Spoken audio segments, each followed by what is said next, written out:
Le 3 mai de chaque année, le monde célèbre la Journée mondiale de la liberté de la presse.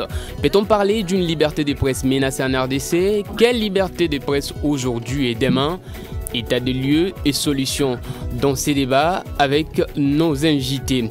Dans l'exercice d'abord de la liberté de la presse, tel que dit, il y a certains écarts de comportement de la part du pouvoir public, bien qu'un peu minime. Je reviendrai pour dire qu'il y a une autre forme de liberté de presse menacée. Il y a quelques années, il y a un professionnel des médias qui avait publié que derrière chaque média, il y a toujours en politique.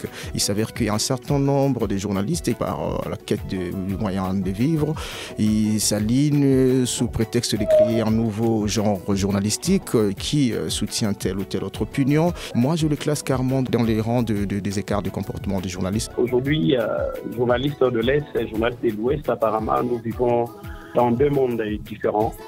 À Goma, pour ne pas parler de la province de Nord-Kivu, on vit d'abord avec l'état de siège qui, bien sûr, nous donne plus de restrictions et des fois nous pousse à faire de l'autocensure, de peur d'être interpellés, de peur d'être rappelés par les services de sécurité et autres. Mais de deux, nous sommes obligés de donner ne serait-ce que la voix à l'État congolais et non aux rebelles. Il y a nos compatriotes qui vivent de l'autre côté, à Rutshuru, à Bunagana, à Masisi, et qui ont besoin d'avoir d'autres informations, mais qui ont besoin aussi de s'exprimer, donner leur point de vue par rapport à tout ce qui se passe.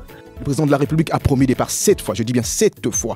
Je me rappelle que la 4e fois, ils en ont parlé en plein conseil des ministres, qu'il fallait financer le congrès de l'UNPC. Parce que tous nous sommes dépourvus de nos moyens, alors que les gens se permettent d'utiliser les fonds de l'État, je ne sais en quoi, alors que si les médias ne sont pas remis en ordre, rien ne sera ordonné dans ce pays. Il y a floraison de médias qui ouvrent leurs portes sans pour autant respecter les normes requises.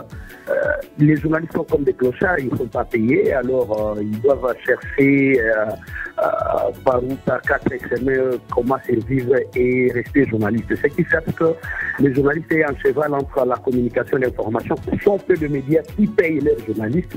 Et également, nous demandons à cette subvention aux médias qui sont en règle pour les encourager et pousser les autres également à se mettre en ordre. Je pense que si l'État congolais arrive à assainir l'espace médiatique en subventionnant ceux qui sont en règle, ça sera vraiment salutaire pour les peuples congolais, mais également pour nos journalistes.